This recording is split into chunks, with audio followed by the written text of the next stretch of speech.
മലയാള സിനിമയിലെ ലഹരി ഉപയോഗം പിടിച്ചുകെട്ടാൻ നർക്കോട്ടിക് കൺട്രോൾ ബ്യൂറോയും രംഗത്ത് NCBയുടെ നേതൃത്വത്തിൽ സിനിമാ സംഘടനകളുടെ യോഗം ചേർന്നു. ആദ്യമായാണ് ഈ വിഷയത്തിൽ NCB സിനിമാ സംഘടനകളുടെ യോഗം വിളിച്ചത്. അമ്മ, ഫെഫ്ക, മാക്ട, പ്രൊഡ്യൂസേഴ്സ് അസോസിയേഷൻ പ്രതിനിധികൾ യോഗത്തിൽ പങ്കെടുത്തു. ഇതൊരു ഒഫീഷ്യൽ മീറ്റിംഗ് ആണ്. അപ്പോൾ അതുകൊണ്ട് ഇപ്പോൾ ഡിസ്ക്ലോസ് ചെയ്യുന്നത് വളരെയധികം തെറ്റാണെന്ന് നിങ്ങൾക്കും അറിയാം, എനിക്കും അറിയാം. നമ്മുടെ സൊസൈറ്റിയോട് നമുക്ക് എല്ലാവർക്കും, ഈ നിൽക്കുന്ന നിങ്ങൾക്ക് എല്ലാവർക്കും, എനിക്കും ഈ സൊസൈറ്റിയിൽ ജീവിക്കുന്ന എല്ലാവർക്കും ഒരു എത്തിക്സ് ഉണ്ട്. ആ എത്തിക്സ് അനുസരിച്ച് വേണം നമ്മളെല്ലാവരും ജീവിക്കാനല്ലേ. നമ്മൾ അങ്ങനെ ജീവിക്കാൻ വേണ്ടി മാക്സിമം ശ്രമിക്കുക. നമ്മുടെ നീതിന്യായ വ്യവസ്ഥ, നമ്മുടെ ഇന്ത്യയിൽ എന്തൊക്കെ റൂൾസ് ആൻഡ് റെഗുലേഷൻസ് ഉണ്ടോ അത് നമ്മളെല്ലാവരും അതിനെ ഫോളോ ചെയ്യുക എന്നുള്ളത് നമ്മുടെ ഉത്തരവാദിത്വമാണ്. നമ്മളെപ്പോഴും ലോയുടെ കൂടെയാണ് നിൽക്കുക, നമ്മളെപ്പോഴും സത്യത്തിൻ്റെ കൂടെയാണ് നിൽക്കുക. നമ്മുടെ സൊസൈറ്റി നന്നായിട്ട് പോകുകയാണെന്നുണ്ടെങ്കിൽ നെക്സ്റ്റ് ജനറേഷൻ നല്ല രീതിയിൽ മുന്നോട്ട് പോകും. NCB വിളിച്ചത് കേരളത്തിൽ നടക്കുന്ന എല്ലാവർക്കും അറിയാവുന്ന കാര്യമല്ലേ. അപ്പോൾ അതിനെ സംബന്ധിച്ച് NCBക്ക് സംസാരിക്കാനുണ്ടായിരുന്നു, സംസാരിച്ചു, അത്രേ ഉള്ളൂ. അതിൻ്റെ തുടർന്നുള്ള കാര്യങ്ങൾ അവർ ബ്രീഫ് ചെയ്യാമെന്ന് പറഞ്ഞിട്ടുണ്ട്. ഒരു പ്രാഥമികമായിട്ടുള്ള ചർച്ചയ്ക്ക് വേണ്ടി വിളിച്ചത്. പരിശോധന തീർച്ചയായിട്ടും ഉണ്ടാവും.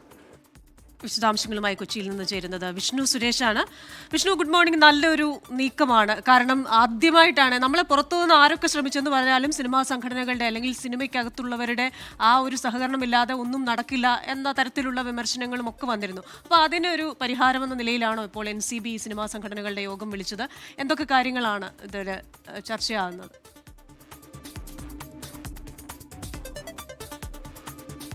അത് ഏറ്റവും നിർണായകമായ ഒരു നീക്കമാണ്. പ്രത്യേകിച്ച് മലയാള സിനിമയിലെ ഈ ലഹരി ഉപയോഗവുമായി ബന്ധപ്പെട്ട് തുടർച്ചയായി കേസുകൾ റിപ്പോർട്ട് ചെയ്യുന്ന ഒരു പശ്ചാത്തലത്തിലാണ് NCB തന്നെ നേരിട്ട് ഈ വിഷയത്തിൽ ഇടപെടുന്നത്. നാർക്കോട്ടിക് കൺട്രോൾ ബ്യൂറോ കഴിഞ്ഞ ദിവസമാണ് സിനിമാ സംഘടനകളുടെ യോഗം വിളിച്ചത്. അമ്മ, മാക്ട, ഫെഫ്ക, പ്രൊഡ്യൂസേഴ്സ് അസോസിയേഷൻ പ്രതിനിധികൾ എല്ലാവരും ഈ യോഗത്തിൽ പങ്കെടുത്തിരുന്നു.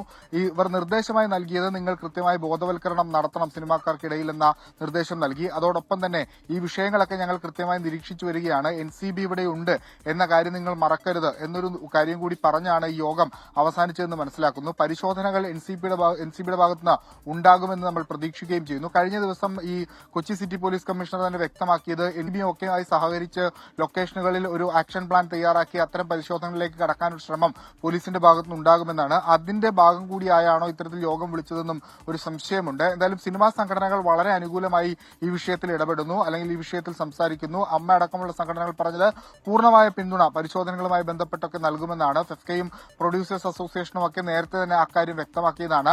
തുടർച്ചയായി കഴിഞ്ഞ ആഴ്ചകൾ 3ഓളം സിനിമാ മേഖലയുമായി ബന്ധപ്പെട്ട് 3ലധികം ലഹരി കേസുകളാണ് രജിസ്റ്റർ ചെയ്തത്. ആ ഒരു പശ്ചാത്തലത്തിലാണ് ഈ അടിയന്തര സ്വഭാവം കണക്കിലെടുത്ത് നാർക്കോട്ടിക് കൺട്രോൾ ബ്യൂറോ തന്നെ നേരിട്ട് ഈ വിഷയത്തിൽ ഇടപെട്ടിരിക്കുന്നത്. അത് അതീവ ഗൌരവമുള്ള ഒരു സംഭവം തന്നെയാണ് ക്രിസ്റ്റീന. ശരി, വിഷ്ണു സുരേഷാണ് കൊച്ചിയിൽ നിന്ന് വിശദാംശങ്ങൾ നൽകിയത്. എന്തായാലും നല്ലൊരു നീക്കമാണ്.